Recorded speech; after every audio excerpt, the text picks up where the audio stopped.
The other day said that people are putting words in the mouth of a dead man. Yes. They are doing it. We will bring some things out that will surprise people. There are people who claim they are in broad-based because of Raila. They went to broad-based against Raila's wishes when he was in Dubai. When he directed that they should not join the broad-based. They know how they ended up there. When Raila came back, he refused to even meet them at the airport. Who are those? And Raila issued a statement that they went in their personal capacity. People didn't understand what Baba was saying. But there are people who went there against his wishes. Yeah. Those are facts. We will tell them. Who are they? You find out, my friend. Oparanya? Just check them. Joho?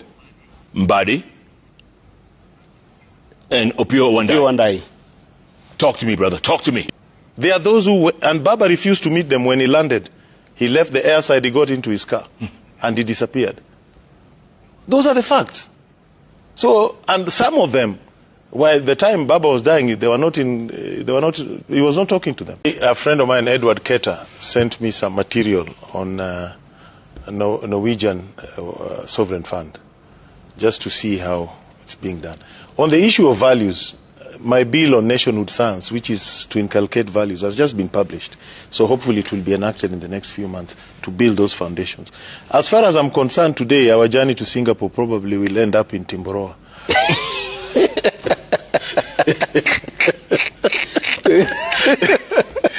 Because the building blocks are not there. The fundamental of which is values, honestly. It'll end up in Timboroa. Yeah. Okay, let me help you out. Yeah. Because it looks like Oburu Odinga is Linda Ground. Yes. That's you, Senator. And it is Edwin Sifuna and his lot are Linda Mwananchi. Come on, it's not rocket science. First of all, I don't know where the two of us sit on this bench, just to make it clear. What do you mean you don't know? Because Karole Omondi has been on one of your shows. This studio has got the same authority as his arts. Karole Omondi has been in one of your studios declaring that he's no longer a member of ODM. In fact, he has said on one of the studios that he'll be using his own political party that has got nothing to do with Azimio. He said that? He has said it on TV in one of your stations here, but the good thing is that he's here to deny or accept. So even as he masquerades around the idea of being around Linda Mwananchi, it's an association for convenience. It's not ideological because it doesn't belong to ODM. As far as I'm concerned, Sifuna belongs to ODM. Babu Owino belongs to ODM. And a number of people that you have seen going to this Linda Mwananchi also belong to ODM. Siaya Governor, James Clive Gesairo, yes. Somebody like Kibagendi, because those have not declared that they've left ODM. That's also true to the people who are on the side of Linda Ground. Okay? So for me, the way I conceive this is that either sides where there are a number of leaders who are leading these different activities, for me as Eddie Oketch, is that these people are ODM people, and they're leaders in their own rights, but the way I perceive them, they are comrades to me. And why I'm saying this is because my ultimate leader is Raila Amolo Odinga. Yeah, but I trust him even in death. He's no longer here. He's there in terms of his values. Is there in terms of his values, because you have got founders of countries that you have seen before, Jeff. And these countries of these countries, they live strong values that people who remain true to those values then can be able to hold a nation together. And that's why I still believe, and when you ask me, is the orange split in the middle, I don't see it as split. I see it as people who hold very strong opinions, because where somebody like Honorable Raila Amolo Odinga died in a country, that's such a big tree. You are expecting this kind of movement to happen. All right, let's Karole answer. What you're saying is you don't think Oburu Odinga should be there? As a presidential candidate? Oh, not the party leader, first of all. I don't want to talk about Demze. I was with him this morning. I don't want to say I don't like him. I don't want to say I don't. What I do know. Should he retire? Should he go home and rest? What I do know. ODM are deputy party leaders, correct? Yes. And under the constitution of the party, one of the deputy party leaders should have taken over on an interim capacity. That is what is in the constitution of ODM. They should not have parachuted somebody who held no office in the party to top leadership. Yeah, but made it look like it was part of inheritance. They were quick to do that, by the way. They did that very... They were directed. They were directed to do. By whom? Look at the plane when people were leaving Nairobi to go and bring Baba's body. Check who was in that plane, who then who got a phone call and pretended to be sick and left. Miraculously, by 6 the following morning, had convened a meeting. 7 o'clock, they had addressed the media. 8 o'clock, they were telling poor Mzee Oburu that we've made you the party leader. Mzee Oburu didn't know that he had been made the party leader. Come on. He didn't. Come on. Let's speak the truth. He didn't know. So the conspirators, one of them who was in that plane, who was supposed to go and help repatriate Baba's body, left. They've got matching orders that Sifuna must be out of office by March 7th. Those are matching orders. Why March 7th? Yeah? Why? Because that is the date for review of the 10-point agenda. So they want him out before. Are you talking about Junet Mohammed by any chance? I'm not. Just use your imagination. I have. Yes. I've used my imagination. And there you have landed. So that is your imagination. You know, ODM, the side it belongs to, they are very good in creating illusionary narratives, things that don't really exist. They are very, very good. You will hear them saying, oh, we want to take people to the streets, or we want to do demonstrations. What we were doing in Kitengela is called peaceful assembly. Which was good. That is what we were doing. Until the goons arrived. No, until the police unleashed tear gas on innocent Kenyans. But ODM will tell you that was demonstration. Anyway, let me answer him. If I'd left ODM, probably there would have been a by-election in my constituency. Yeah. So I've not left ODM, but I've made it clear that I will not seek re-election in ODM. That is what I've done. I've given them notice in advance. Yes, that I will not be seeking election. But I'm still a member of ODM, and I will be until my term ends. Who are you going to join? Are you going to form your own party? Let's leave that. I answered that. What is going to happen? Definitely I'll belong to another party. Who I will associate with, when, how, those are matters of strategies that we don't have to go into. Could that be UDA? Not necessarily. I don't think I'll be there at all. And Jeff, I think that's a very important conversation. I will not. This idea that Raila told me this, or Raila came to me in a dream, or Raila this, all those manenos. Pure conjecture. I've said that at a meeting where he was present, Raila said nobody should talk about two-term. He has not contradicted it. You see that? Yeah. He has not. Correct.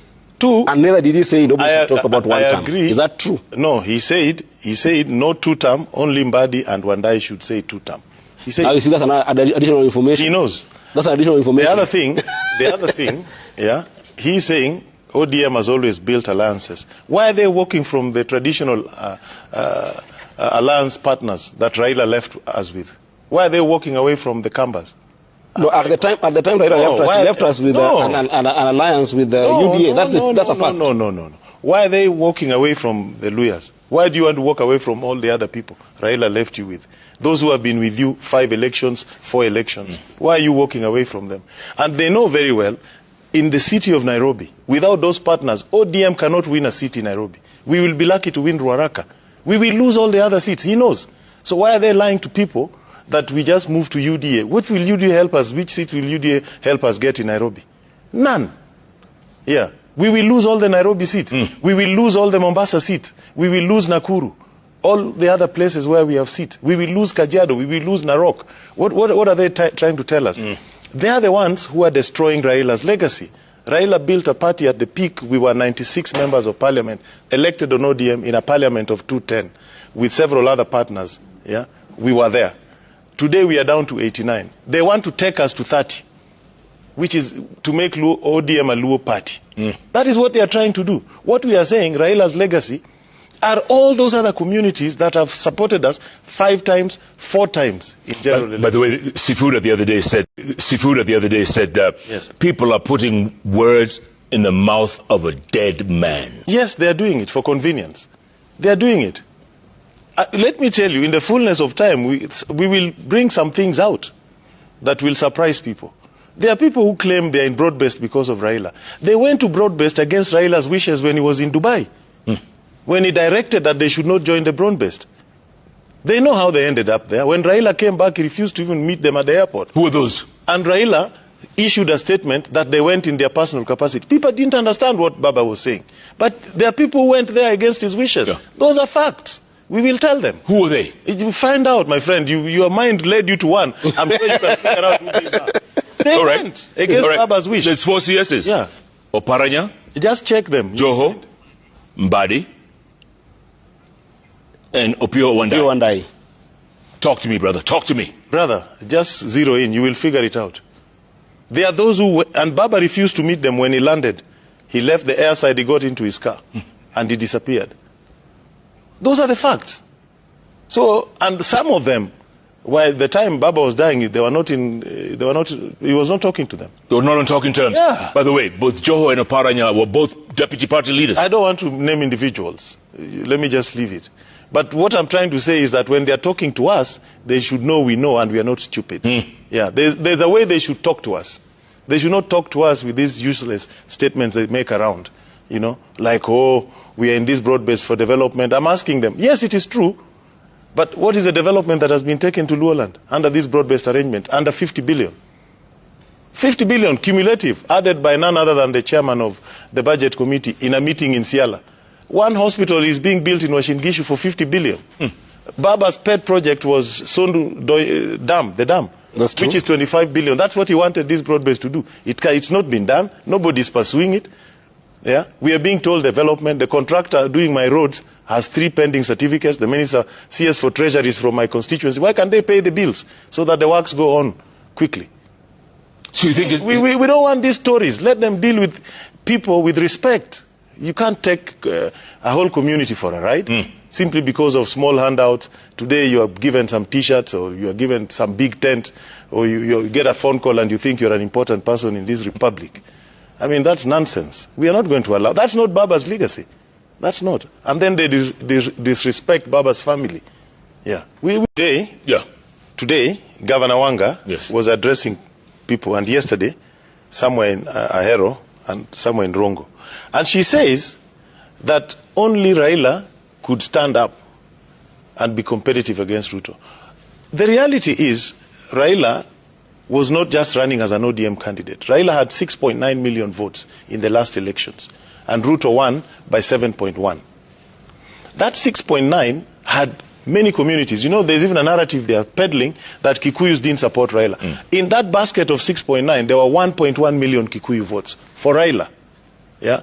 And now they are telling us that all those partners whom Raila left in Azimio, none of them can stand up and build on that support and bring in more people and drive Raila's dream. We cannot accept that. If they can't do it, I've said, listen, if you feel you cannot put a presidential candidate and a vice presidential candidate and see how to build a coalition to drive Raila's legacy, just quit and leave. Leave the party to people like Sifuna, Babu Owino and the rest of them. They'll come and get together with us and we drive Baba's coalition. What you're saying is you don't think Oburu Odinga should be there?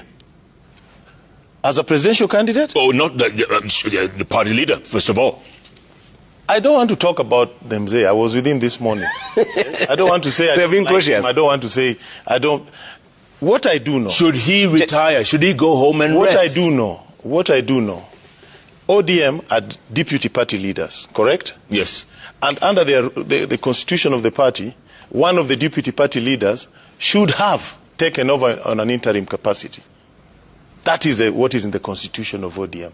They should not have parachuted somebody who held no office in the party to top leadership. Yeah, but made it look like it was part of inheritance. They were quick to do that, by the way. They did that very... They were directed. They were directed to do. By whom? Look at the plane when people were leaving Nairobi to go and bring Baba's body. Check who was in that plane, who then who got a phone call and pretended to be sick and left. Miraculously, by 6 the following morning, had convened a meeting. 7 o'clock, they had addressed the media. 8 o'clock, they were telling poor Mzee Oburu that we've made you the party leader. Mzee Oburu didn't know that he had been made the party leader. Come on. He didn't. Come on. Let's speak the truth. He didn't know. So the conspirators... one of them who was in that plane, who was supposed to go and help repatriate Baba's body, left. They've got marching orders that Sifuna must be out of office by March 7th. Those are marching orders. Why March 7th? Yeah? Because that is the date for review of the 10-point agenda. So they want him out before. Are you talking about Junaid Mohammed by any chance? I'm not. Just use your imagination. I have. Yes. I've used my imagination. And there you have landed. So that is your imagination. Yeah, we do a budget, we all chip in together, and we move on. Where'd you get the money from? I mean, come on. Jeff, you see this party called ODM? If I gave you a breakdown of how much I've spent on it, you'd be shocked. So Karoli Omondi financing a political party is not new. So you're not a poor man? Yeah. And why? I thank God. Why don't you believe that that's happening on the other side? Comfortable. Okay, humor me. Give me a figure. Of what? Of what you just said just now that you spent on ODM. ODM? Which election do you have in mind? Good Lord. So wait. Let's go back. Yeah. Let's start with 2022. Yeah. 2022, I didn't give them any money. 17. 17, I refused to give them money after they denied me the certificate. 13. But I had $2 million for them. $2 million? Yes, I had $2 million for them. But I didn't give them. You didn't give them? I didn't give them. 2013? Yeah. So you use ODM money? 2013, I think I spent about 600 or 700 million. Shillings? Yes, 2013. Of your own money? I bought 25. Do you remember the vehicles? Yes. I bought all those. I gave them T-shirts for $2 million. I gave candidates $100 and something million. I paid their agents $90 million. All those are documented. Senator Miraj, before I allow you to speak, because you've just made the request, Senator Oginga Oburu has been on the waiting list. If you wish to comment, the floor is yours, Senator. Thank you, Mr. Speaker, sir. Mr. Speaker, sir, I want to first of all say that I did not like what happened last weekend in Ketengela when there were people who were tear-gassed in a peaceful rally, and I hope the police will investigate it thoroughly and the culprits will be punished accordingly, because, Mr. Speaker, we are in the implementation of a 10-point agenda, and now that notwithstanding, Mr. Speaker, I want to comment on the fish dying by the statement by Honorable Agenda on the fish dying in Lake Victoria. Mr. Speaker, this is a notorious thing of greed. They are very, very greedy people who normally use poison to catch fish instead of using nets. And this is what is affecting the fish cages, which should be producing fish much more efficiently than fishing in the lake. And Mr. Speaker, I hope that this matter is going to be dealt with by the security of the lake and increasing the security surveillance in the lake, so that these greedy fishermen don't continue to use poison and kill our people also, because the fish which is poisoned and is sold in the market passes on that poison to the people who consume it. Thank you, Mr. Speaker. Thank you, Senator Buru. Finally, Senator Miraj. Asante Bwana Spika kwa fursa hii, na mimi niweze kuchangia katika hoja ya maombi ya Seneta Lelegwe kutoka kule Samburu kuhusiana na ongezeko la vifo vya mapema vya watoto, maternal health. Kwa hakika Bwana Spika, tatizo hili limekuwa donda sugu katika taifa letu na hata kimataifa. Nikiangalia takwimu za Umoja wa Kimataifa likionyesha takwimu ya kwamba vifo vya watoto ambao hawajazaliwa, wanazaliwa wakiwa marehemu, vimeongezeka kwa 300% ulimwenguni. Na sababu ambazo zimeweza kutolewa hapa na seneta wa Samburu ni kwamba kuna utepetevu katika afya ya mama mjamzito na haswa ya kisaikolojia. Ningependa kutoa changizo langu ya kwamba magavana ambao wako katika taifa letu la Kenya na viongozi sote tuko na jukumu sio la kisheria peke yake, bali la utu na ubinadamu, kuona ya kwamba tunaweza kuungana na kuwa na sauti moja, kuona ya kwamba mama ambaye amebeba mtoto wake miezi 9 anaweza kumzaa mtoto huyo salama. Pia niongeze changizo langu katika hoja ya maombi ya Senator Shakila kutoka kule Lamu kuhusiana na yale maafa ya ng'ombe 20 ambao wameweza kuuawa kwa sababu ya vita baina ya wafugaji na wakulima. Ningependa ombi langu limfikie waziri wa usalama wa ndani. Hala. Maana visa hivi vitaongezeka wakati siasa imepamba moto. Na badala ya ng'ombe 50 kufa, tutaona maisha ya watu wakipotea. Ningependa kuona waziri amefika katika maeneo hayo na kuweza kuleta suluhu. Hata machifu na DCCs wote wapo na uwezo wa kuzungumza. Senator Mirad, your time is up. So, Honorable Senators, the time which we have graciously extended for purposes of comments on statements has now ended, and we will progress from the order paper. Clerk, you may now call the next order. Order number 8, the National Council for Population and Development Bill, National Assembly Bills number 72 of 2023, second reading, resumption of debate, interrupted on Wednesday, 11th February 2026. Mover to reply.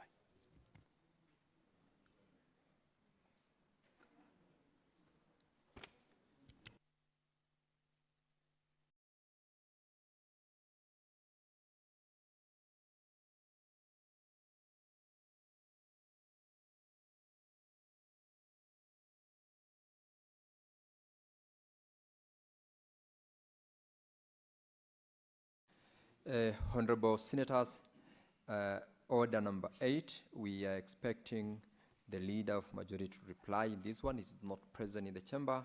That particular order is, business is hereby deferred to the next session. Similarly, we will defer order number 9, motion consideration on the report of the mediation committee on the coffee bill. We will also defer order number 10 in the order paper for today. And for purposes of progressing with the business of the House, I will rearrange the order paper, and I will direct that order number 20 be called out. Clerk. Order number 20, the Electronic Equipment Disposal, Recycling and Reuse Bill, Senate Bills number 5 of 2025, second reading. Senator Paris Tobiko.